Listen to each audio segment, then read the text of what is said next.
Assalamu alaikum.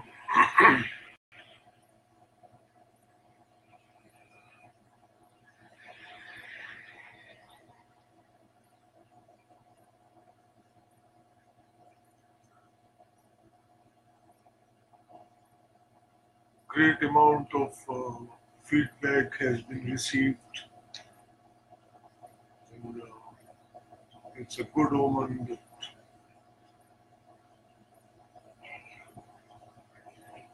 not only political leaders but the members of political parties in Pakistan are now talking in terms of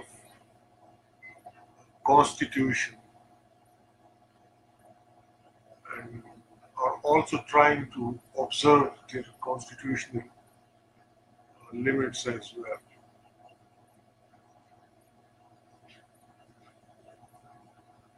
I have also received the record of abusive language used in speeches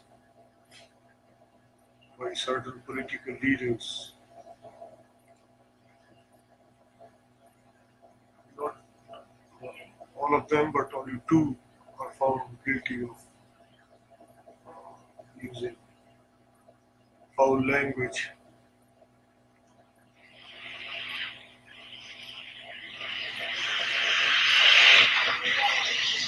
Now that general elections are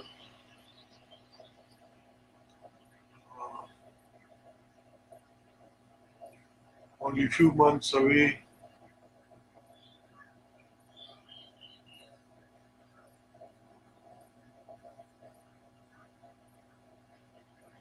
political parties have started campaigning.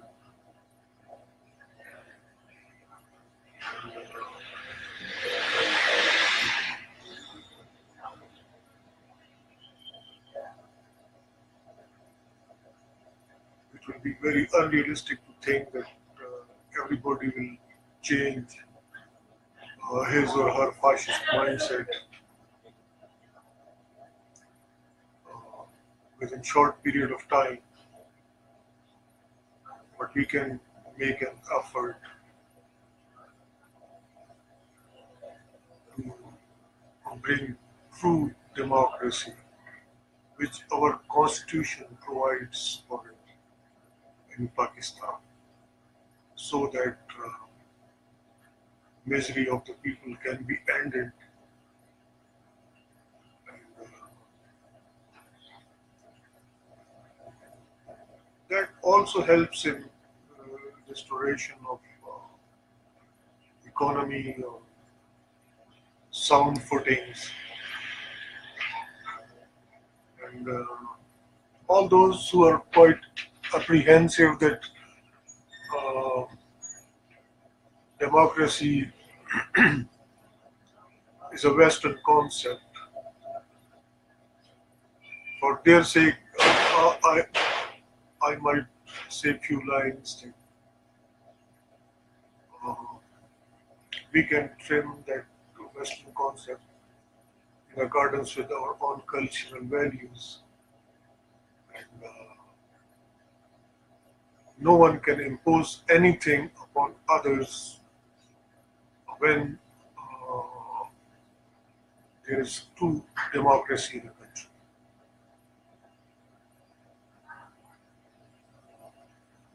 And luckily, our constitution provides for true democracy in Pakistan. It was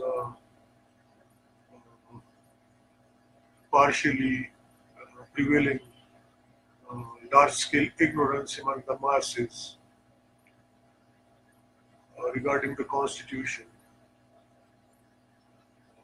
regarding democracy. That was a hindrance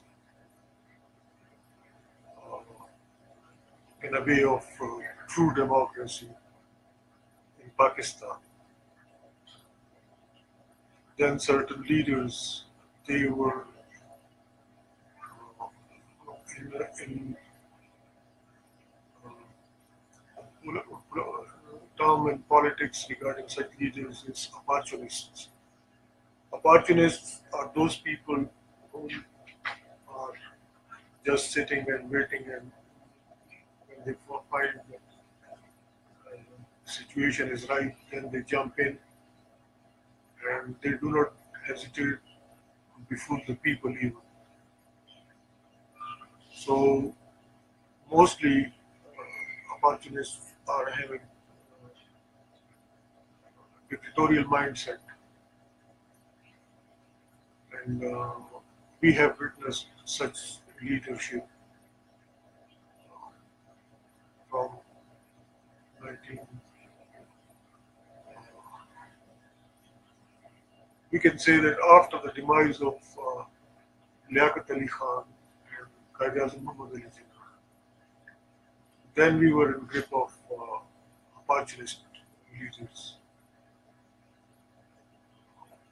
No true interpretation of democracy was ever made before the people. 1956 Constitution or 1962 Constitution were never fully implemented, and same is the case with 1973 Constitution.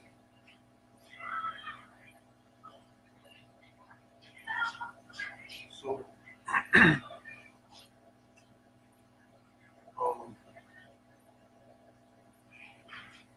it was a irony that no sincere leader ever came forward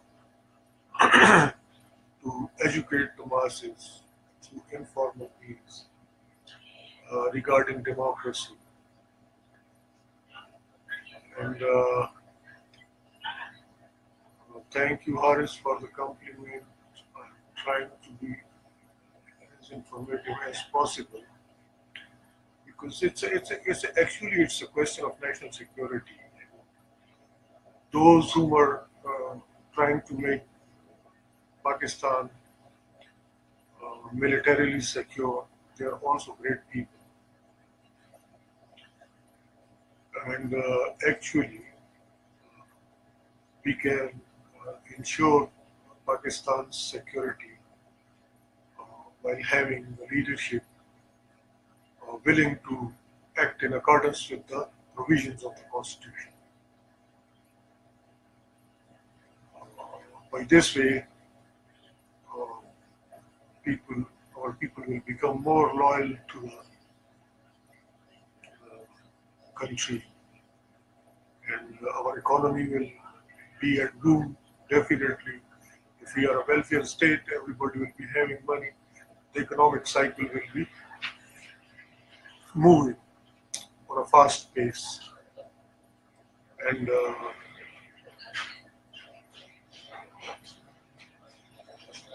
thus we will become a really secure nation. I have heard the speeches made by, especially my friend Mahmood Achibzi, though we are not so fast friends.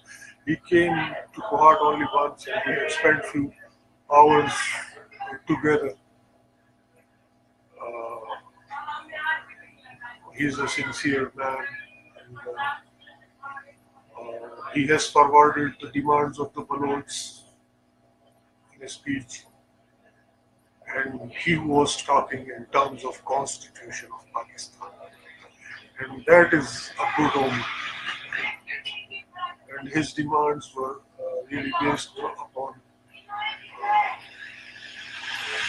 reality that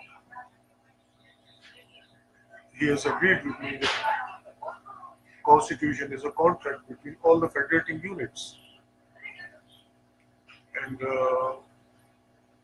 as long as we are having a constitutional setup, our citizens are honorable. Those whom are awarded with contracts, they are respectable people. And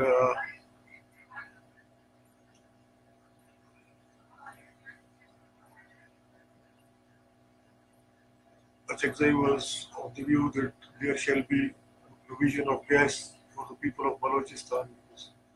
Sui Northern provides gas to the whole of Pakistan, but Baloch people by themselves, where the origin of Sui gas is, uh, the Baloch people are deprived of that facility. That shall be immediately provided to all the regions in Balochistan. If we are really, if Shahid Khaqan Abbasi thinks himself as a true leader of Pakistan, he shall act in accordance with the constitution and shall take care of every federating in accordance with the constitution and law of the land. So things are turning towards better. And my effort to educate myself and my country fellows is not going in vain. Uh,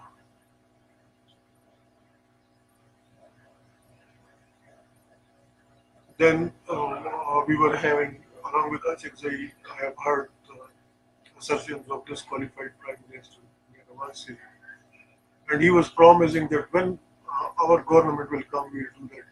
Still, his party is in power. Why don't he fulfill all the demands of Achakzai at the spot?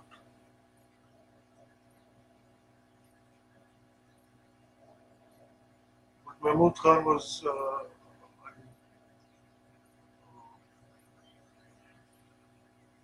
he has not said this as I'm saying it, uh, because disqualified Prime Minister was a guest there in Balochistan. So probably Achakzai was taking that fact in view that he shall not be so straightforward to him, but he has said uh, what was true. He was asking for constitutional rights of the people of Balochistan, and the right to have share in the resources of Balochistan. So, Nawaz Sharif, as disqualified Prime Minister and President of Pakistan Muslim League, has again played a trick with him. And before the crowd, he was saying that, okay, I will do this and I will do that when I will become a Prime Minister of Pakistan again. Once your party is in power, you can just, you are the president of your party, even if you are having a status of disqualified Prime Minister, you can issue directives to your Prime Minister to fulfill all the demands of the people of Balochistan. There was no irrational demand from Mahmood Khan Achakzai. I don't know that if Mahmood Khan can be trapped by him,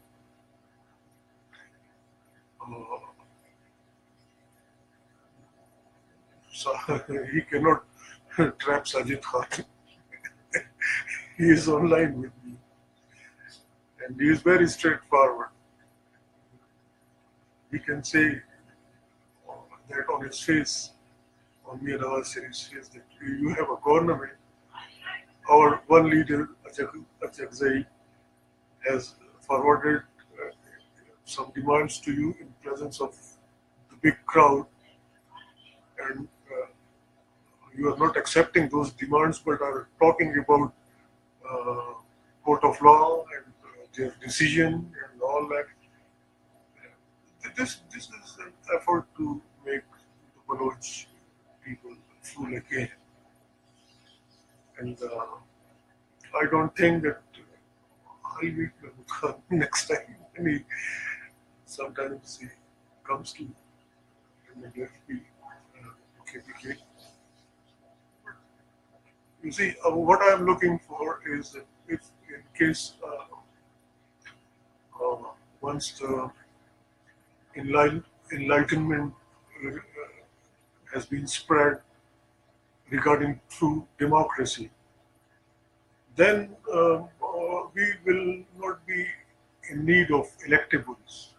I mean, we will be having a good number of educated uh, leaders all around and brainy ones who can sit in parliament and can make necessary changes in the constitution. As I have suggested earlier, that the amendment process shall be like this: that any amendment initiated in federal legislature and approved shall be approved by all the provincial assemblies.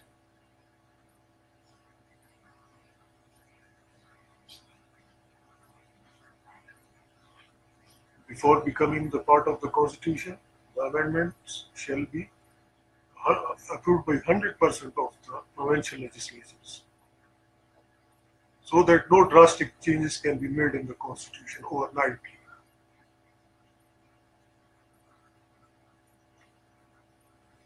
And making the elections of president uh, through electoral college, um, while skipping the electoral college of American type, um, we can, as I had said earlier, that we can, our political parties can announce their presidential candidates before the general elections, and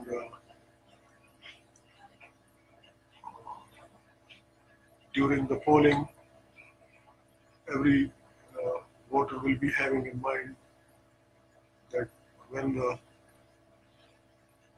they will elect members of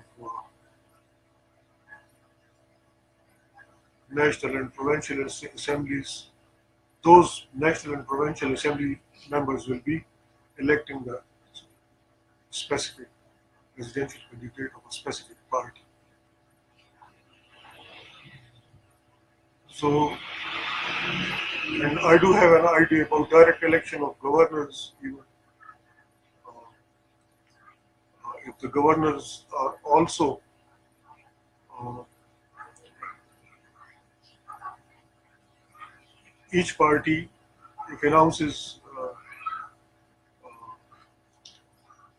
governors for all the 5 provinces in the panel,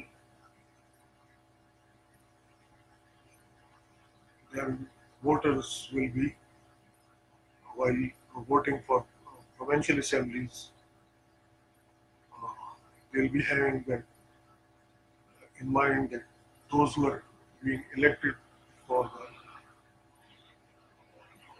provincial assemblies will be playing a role of electoral college for election of a specific person as governor of a specific political party. So by this way we will be having more democracy. But to do all that we need educated people. Electables, most of them are not that educated. Many of them are rich, and because that development funds, huge amount of development funds for the MNAs and MPAs have commercialized the situation. So rich people, they invest in elections to get elected and to use or misuse those funds. So my idea is, and it is not anything new in Great Britain. It is on CMW, the Public Works Department. that department is responsible for all the development work, and funds goes to the elected representatives can float the ideas and can bring into notice of the parliament that in certain areas roads are needed or whatsoever is the requirement of the people.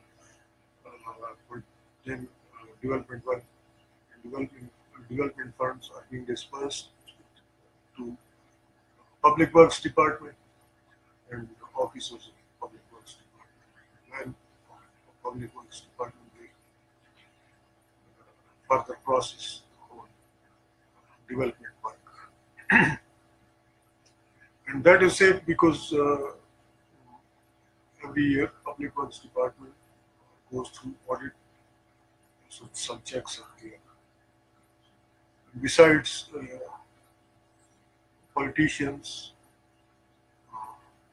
they are not having enough chances to go corrupt. Once they don't have any big money at their disposal in the name of development funds, then attraction for the greedy ones will not be there. And only the educated will be elected by the people. Because lawmaking is the sole responsibility of the parliament. But in Pakistan, in the days of General Zia, this bribery was introduced in Pakistan's political system. That each MLA was awarded with huge sums of money in the name of development. So politics has become a business. Rich and affluent, they invest money in it. They just capture the seat in development funds and they forget about the people or political system or country or foreign policy, internal policy. So that's why the situation is so bad here in Pakistan. That politics is being over commercialized. Then we don't have any, as we all know, that we don't have any democracy within political parties. So the leadership never gets changed by the party members. Most of the political parties are hereditary parties, and if their leader is corrupt and inefficient, we are like a destiny of the nation. He is there all the time. Nobody can remove him through popular vote within the political party. He remains a sole boss, whether it's corrupt or inefficient or ignorant. If there would have been democracy within the political parties, then things can change for better through the vote of party members. So, and to all this, we need politically aware people. We Pakistanis are brilliant people in every field. Our people are dominating, except politics. Most of our leaders were a source of fun for the Americans. I used to, I,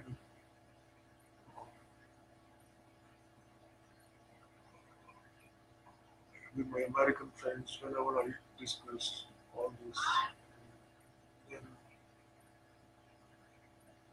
you see, the largest political party of Pakistan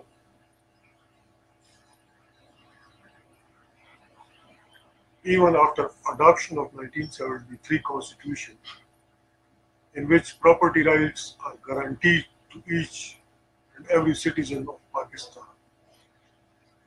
was having nationalization agenda as part of its manifesto.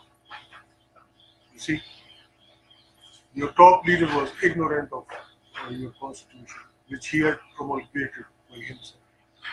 So to discussing with Americans, or I mean, they all laugh, and we feel sorry for our people in our country that how ignorant the people can be of a developing country.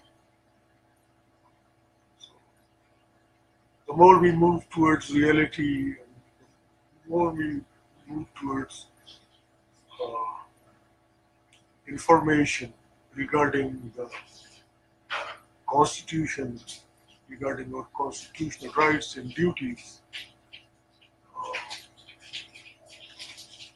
we by ourselves and our country also becomes more secure. I have to define all this before the uh,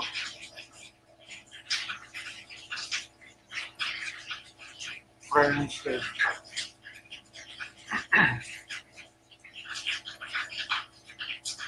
if we have an educated prime minister and educated and sincere cabinet ministers,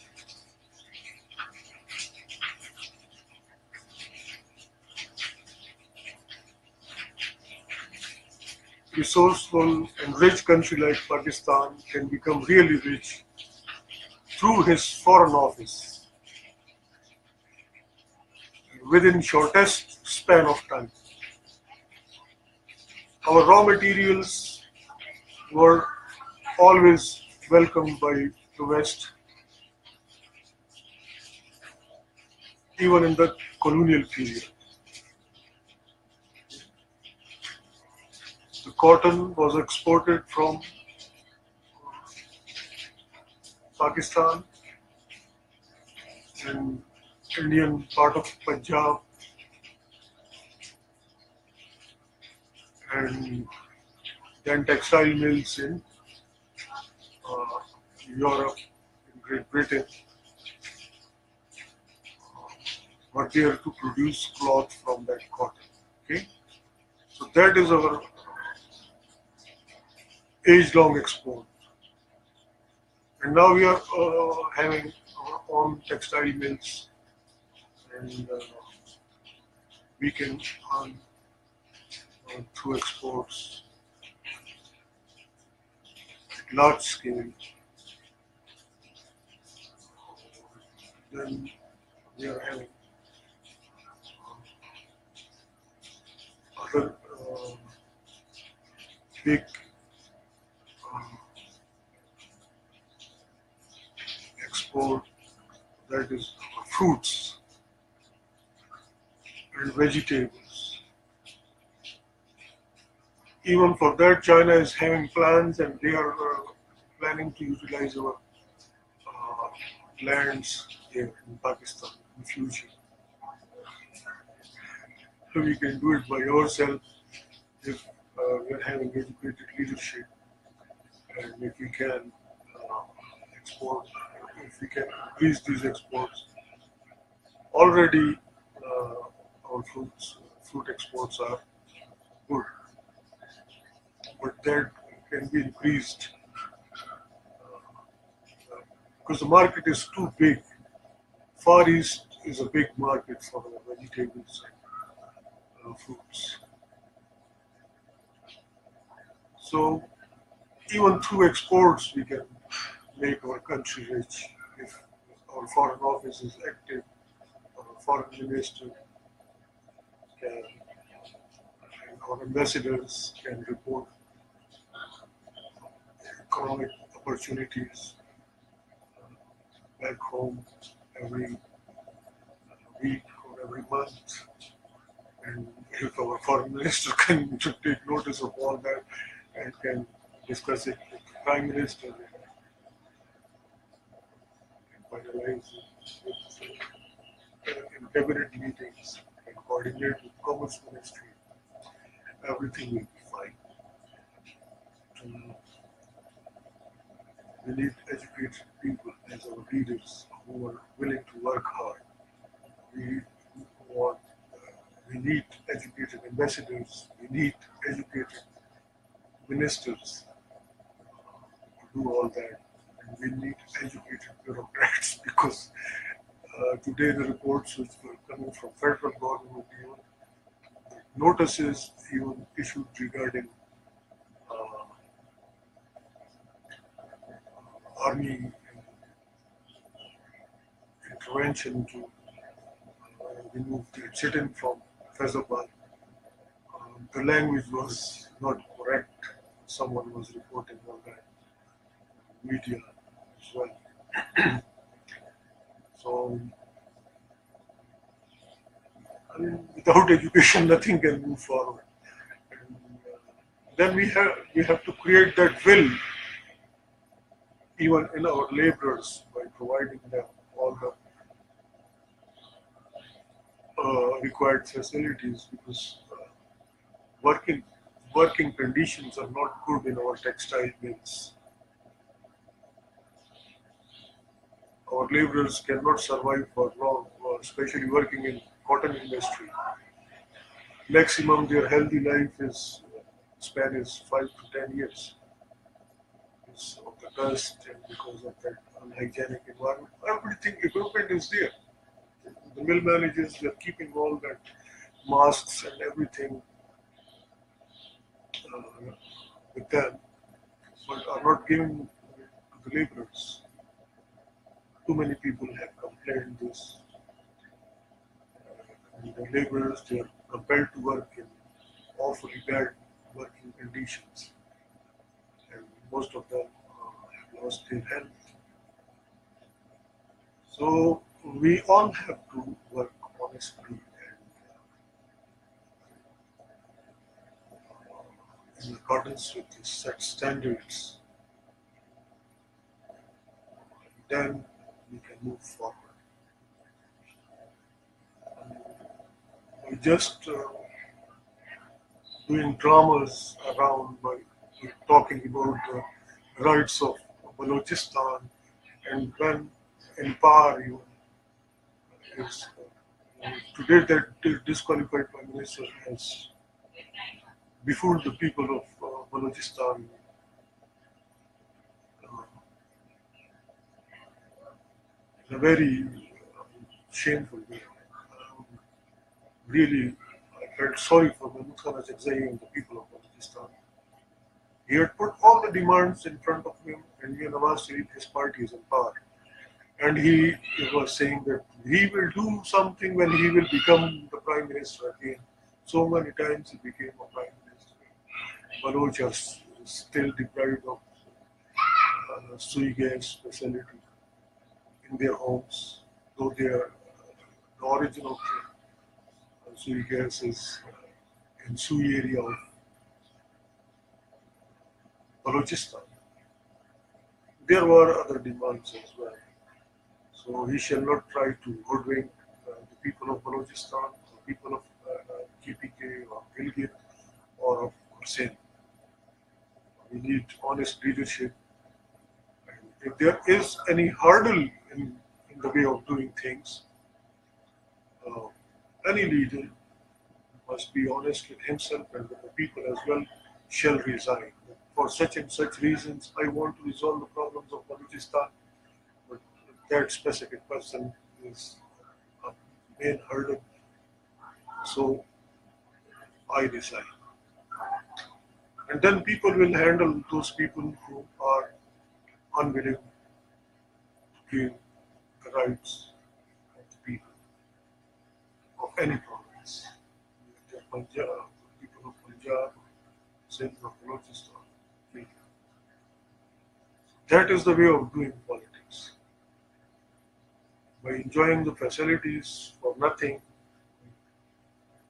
after becoming prime minister or minister. That is that is immoral. One shall either work hard and do all the duties which are constitutional for every public office, person is being stopped from doing that, the person shall come up with the whole story before public and shall resign. So on, the case is quite satisfactory in the way they are moving ahead. I hope the jargon will also have some nice change. Abusive language also not be there, and we'll be having quality leadership. I wish all the best.